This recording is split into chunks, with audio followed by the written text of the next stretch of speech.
தங்கம்ங்கிறது மட்டுமே ஒரு இன்வெஸ்ட்மெண்ட்டாக இருக்கணுங்கிறது வந்து எனக்கு இன்னும் ஜெல்லாக மாட்டேங்குது. அது மாதிரி ஒரு தாட். வெள்ளி டாக்குன்னு 80,000 ரூபா விழுந்தது இல்லை, 5 கிலோ வாங்கியிருந்தா என்ன இருக்கும்? This festive season, travel the world with Grand Royal Tours. தமிழ்நாட்டின் வளர்ச்சி பயணத்தில் ஒருவரையும் பின்தங்க விட மாட்டோம். வெல்வோம் ஒன்றாக. அழகு தரும் மூலிகைகள், ஆரோக்கியம் தரும் மருத்துவர்கள். டாக்டர் ஸ்ரீவர்மாஸ். தங்கத்துக்கு வந்து மாற்று கிடையாது சோஃபா. வெள்ளிக்கு மாற்று வரலாம். என்கிட்ட ஃபோன் பண்ணி கேட்குறவங்கலாம் வந்துட்டு கிலோவில் தான் கேட்குறாங்க. ஃபோன் பண்ணி கேட்குறாங்க, பணக்காரங்க கேட்குறாங்க, ரொம்ப பெரிய பணக்காரன் கேட்குறேன். இப்போ இவ்வளோ விலையேறினதுக்கு அதான் காரணம். ஓகே, ஏன்னா இப்போ ஏறுதுன்னு தெரிஞ்சு போச்சு. இப்போ என்னால் ஒரு லோன் போட்டு 20,000க்கு வாங்க முடியும், உங்களால் ஒரு 50,000க்கு வாங்க முடியும்னா அவங்களால 2 கோடிக்கு வாங்க முடியும். கோல்டு சில்வர் பார்த்தீங்கன்னா நல்லா போயிட்டு இருந்துச்சு. எல்லாரும் வாங்கலாமான்னு வெயிட் பண்ணாங்க. சில பேர் வந்துட்டு ஷேர் மார்க்கெட்டே தேவையில்லை, கோல்டு சில்வர்லேயே போயிடலாம் அப்படின்னு சொல்லிட்டு இருந்தால் நிறைய பேர் இருந்தாங்க. திடீர்னு பார்த்தா ஒரு பயங்கர வீழ்ச்சி. இது எதனால சார் நடந்துச்சு? நிறைய பேர் நடுவில் வந்து காஷன் பண்ணாங்க, அது ஓவராக ஏறுது, இவ்வளோ ஏறினா தாங்காதுன்னு. அதே சமயத்தில் ஏறுறதுக்கும் முகாந்திரங்கள் இருக்குது.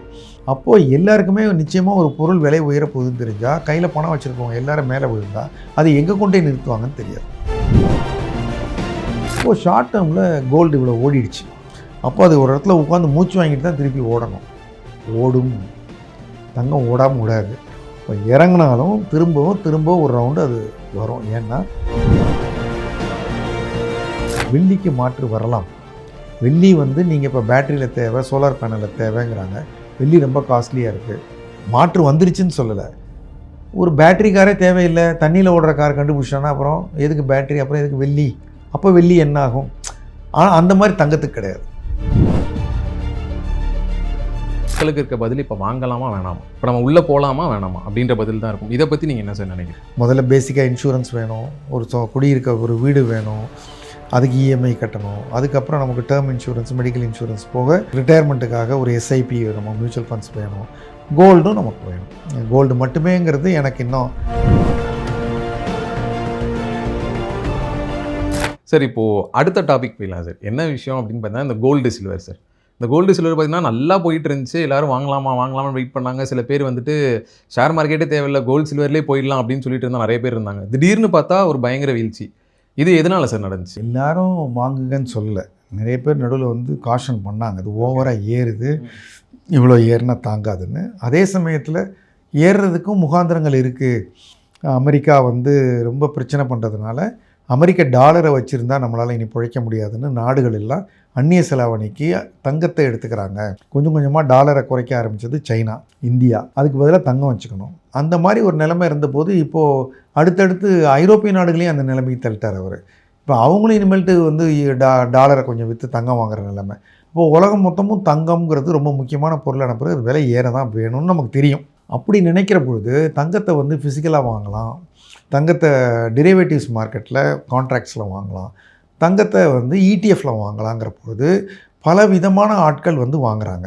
அது தவிர அரசாங்கங்களே வாங்குகிறாங்க. யார் எவ்வளோ வாங்குறாங்கங்கிறது இம்மீடியட்டாக தெரியாது. அப்போது எல்லாருக்குமே நிச்சயமாக ஒரு பொருள் விலை உயர போகுதுன்னு தெரிஞ்சால், கையில் பணம் வச்சுருக்கவங்க எல்லாரும் மேலே விழுந்தால் அது எங்கே கொண்டே நிறுத்துவாங்கன்னு தெரியாது. அதனால் இது உயரும் என்பது தெரியும்.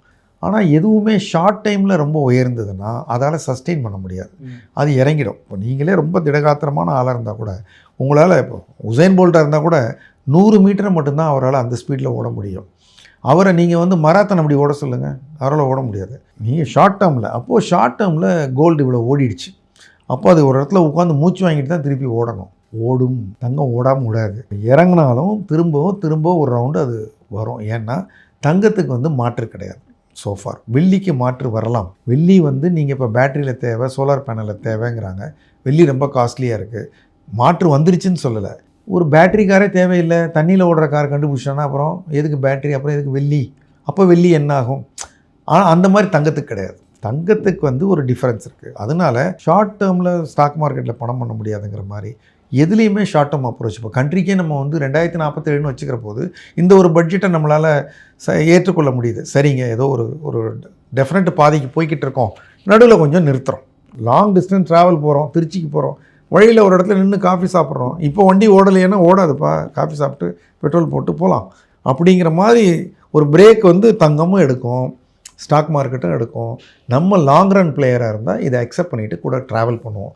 ஐயோ வண்டி நடிச்சு நான் இறங்குறேன், வேகமாக போகிறேன், வேறு வண்டியில் கையை காமிக்கிறேன்னு போனால். சார் இந்த பட்ஜெட்டில் பார்த்தீங்கன்னா எஸ்ஜிபிக்கு ஒரு விஷயம் ஒன்று சொல்லியிருந்தாங்க, அதை பற்றி கொஞ்சம் சொல்லிடுங்க சார். அதாவது எஸ்ஜிபி நீங்கள் செகண்டரி மார்க்கெட்டில் வாங்கினீங்கன்னா அதுக்கான டேக்ஸ் ஏதோ போட்டிருக்காங்க அவங்க. ஓகே. அதனால் இப்போ புதுசாக ரொம்ப ஒன்றும் மார்க்கெட்டில் வரல, அவங்க வெளியிடலை. ஏற்கனவே வெளிவந்ததை சில பேர் வாங்கியிருப்பாங்க, அதுக்கு ஒரு டேக்ஸ் புதுசாக ஒரு டேக்ஸ் போட்டிருக்காங்கன்னு நினைக்கிறேன். அதில் இருந்த சலுகையை நீக்கிட்டாங்க. நீங்களே அலாட்மெண்ட்டில் வாங்கியிருந்தா என்ன உங்களுக்கு சலுகை உண்டோ அந்த சலுகை கேபிட்டல் கெயின்ஸில் இதில் கிடையாது. சரி, இப்போ என்னென்னா தங்கம் பற்றி சொன்னீங்க, வெள்ளி எதனால் ஏறிச்சு எல்லாமே சொன்னீங்க. இது நம்ம என்னதான் வீடியோவில் இது எதனால் காரணங்கள்னு சொன்னாலும் மக்களுக்கு இருக்க பதில் இப்போ வாங்கலாமா வேணாமா, இப்போ நம்ம உள்ளே போகலாமா வேணாமா அப்படின்ற பதில் தான் இருக்கும். இதை பற்றி நீங்கள் என்ன சார் நினைக்கிறீங்க? நீங்கள் இப்போ கேட்குற மாதிரி பெரிய பணக்காரர்களே கேட்குறாங்க, ஃபோன் பண்ணி கேட்குறாங்க. பணக்காரங்க கேட்குறாங்களா சார்? ரொம்ப பெரிய பணக்காரங்க கேட்குறேன். இப்போ இவ்வளோ விலையேறினதுக்கு அதான் காரணம். ஓகே. இப்போ நம்ம 2 சவரன் 3 சவரன் கேட்குறோம்ல, என்கிட்ட ஃபோன் பண்ணி கேட்குறவங்கலாம் வந்துட்டு கிலோவில் தான் கேட்குறாங்க. ஏன்னா இப்போ ஏறுதுன்னு தெரிஞ்சு போச்சு. இப்போ என்னால் ஒரு லோன் போட்டு 20,000க்கு வாங்க முடியும், உங்களால் ஒரு 50,000க்கு வாங்க முடியும்னா அவங்களால 2 கோடிக்கு வாங்க முடியும். அவங்களும் தானே இந்த நியூஸ் பார்க்குறாங்க. இப்போ அந்த மாதிரிலாம் வாங்கினவங்க இப்போ வெள்ளி டக்குன்னு 80,000 ரூபா விழுந்ததில்ல, 5 கிலோ வாங்கியிருந்தால் என்ன இருக்கும்? இந்த மாதிரி ஆளுங்கள்லாம் இனிமேல் கிட்டே வரமாட்டாங்க. இப்போ இது தெரியும்டா, இப்படி தாண்டா இவனுங்க பண்ணுவாங்க, வேணாண்டா இது சனியனே வேணான்னு விட்டுட்டு ஓடிடுவாங்க. இப்போ அந்த மாதிரி பீரியட். அதனால் இப்போ இது எங்கே செட்டில் ஆகுதுன்னு நம்ம பார்க்கணும். நம்ம இப்போ நடக்கிறத விட கொஞ்சம் கூட விலை கொடுத்து வாங்கினா கூட அது ஒரு சரியான போக்கு ஆரம்பித்த பிறகு நம்ம உள்ளே போகணும். போக்கு புரியாத போது, இது லெஃப்ட்டு போகுமா ரைட்டு போகுமான்னு தெரியாத போது இந்த இடத்துல போய் நம்ம அவசரப்பட வேண்டாம். உங்களால் பதட்டப்படாமல் இருக்க முடியாதுன்னா கொஞ்சம் வாங்குங்க. நீங்கள் மொத்தமாக உங்களால் வாங்கக்கூடிய சக்தியில் 10% 20% வாங்குங்க. இன்னும் இறங்குச்சுன்னா இன்னும் ஒரு 20% வாங்குங்க. இன்னும் இறங்குனா இன்னும் 20% வாங்க. அப்புறம் நிறுத்திடுங்க, வெயிட் பண்ணி பாருங்கள். நீங்கள் ஒரு 20% வாங்கின பிறகு ஏறி போச்சுன்னா அடடா நிறைய வாங்கியிருப்பேன், இவர் சொல்லி தான் 20 வாங்கினேன்னா 20வது வாங்கினீங்கல்ல, நமக்கு நிச்சயமாக தெரியாது இல்லை. அதனால் அப்படித்தான் வெயிட் பண்ணி வாங்குங்கிறது ஃபஸ்ட் அட்வைஸு. வெயிட் பண்ண முடியாது, நான் இந்த சந்தர்ப்பத்தை எடுத்துக்கிறேன்னு சொன்னால் பார்ட்டாக போங்குங்கிறது 2வது அட்வைஸு. அதுவும் முடியாது, எனக்கு நல்லா தெரியும்னா வாங்கிடுங்க, எங்களுக்கும் கொஞ்சம் ஐடியா கொடுங்க அப்பப்போ. சரி, ஓகே சார். சார் கடைசி கொஸ்டின் கேட்டுறேன் சார். என்னென்னா தங்கம் தான் மிடில் கிளாஸ் மக்கள் அதிகமாக இன்வெஸ்ட் பண்ணுற ஒரு விஷயமா இருக்குது. இப்போ நீங்கள் சொன்னீங்க கம்மியாக அக்குமுலேட் பண்ணுங்க அப்படின்ற மாதிரி சொல்கிறீங்க. பட் மிடில் கிளாஸ் மக்களோட மென்டாலிட்டி என்னன்னா, நான் இன்வெஸ்ட்மெண்ட்னா தங்கத்தை மட்டும்தான் பார்ப்பேன், இன்வெஸ்ட்மெண்ட்டாக என்னோட காசு மொத்தத்தையும் கூட நான் தங்கத்தில் போட்டுக்கிறேன், ஆனால் ஷேர் மார்க்கெட் சைடு வரமாட்டேன் அப்படின்வாங்க. ஸோ இப்போ அந்த மாதிரி மைண்ட் செட் இருக்கவங்களுக்கு எவ்வளோ தங்கம் வச்சுக்கிட்டா போதும் சார்? மிடில் கிளாஸ்க்கு இவ்வளோ தங்கம் போதும்னா எவ்வளோவா சார் இருக்கும்? அதாவது தங்கம்ங்கிறது மட்டுமே ஒரு இன்வெஸ்ட்மெண்ட்டாக இருக்கணுங்கிறதுங்கிறது கடந்த 1 ஆண்டு 2 ஆண்டாக அது கரெக்டுங்கிற மாதிரி தெரியுது. இப்போதைக்கு அது கரெக்டுங்கிற மாதிரி தெரியுது. எதுவாக இருந்தாலுமே கூட ஒரு டைவர்சிஃபைடு தான் பெட்டர்.